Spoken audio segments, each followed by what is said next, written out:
ಕರ್ನಾಟಕದಲ್ಲಿ ಬೆಳಗಾವಿಯಲ್ಲಿ ನಡೆದಂಥ ಘಟನೆ ಇದು ನಾಗರಿಕ ಸಮಾಜ ತಲೆ ತಗ್ಗಿಸುವಂಥದ್ದು.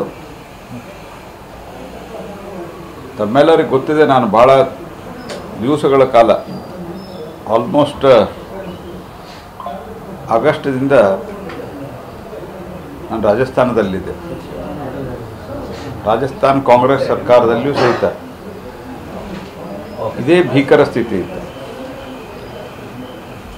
16% ಕ್ರೈಮ್ ಅಗೇನ್ಸ್ಟ್ ವುಮನ್ ಏನಾಗ್ತಾ ಇದ್ದು, ಇನ್ಕ್ಲೂಡಿಂಗ್ ರೇಪ್ ಆ್ಯಂಡ್ ಮರ್ಡರ್,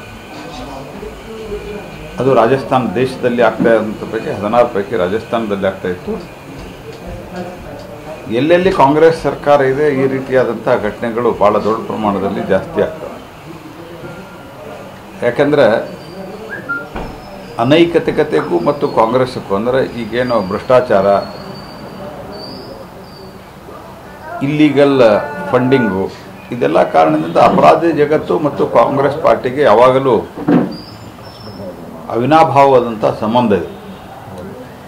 ಹಾಗಾಗಿ ಈ ಘಟನೆಗಳು ನಡೀತಾ ಇದ್ದಾವೆ. ಇದನ್ನು ನಾನು ತೀವ್ರವಾಗಿ ಖಂಡಿಸ್ತೇನೆ.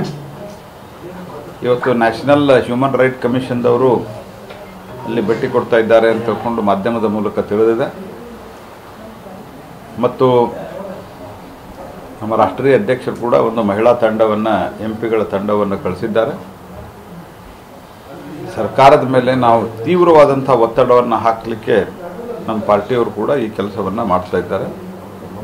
ಸರ್ಕಾರ ಸತರ್ಕವಾಗಿರಬೇಕು ಮತ್ತು ಈ ರೀತಿಯ ಘಟನೆಗಳು ಪುನರಾವರ್ತನೆ ಆಗಲಾರದಂತೆ ಕ್ರಮ ಕೈಗೊಳ್ಳಬೇಕು ಅನ್ನುವಂಥ ಆಗ್ರಹವನ್ನು ನಾನು ಮಾಡ್ತೇನೆ.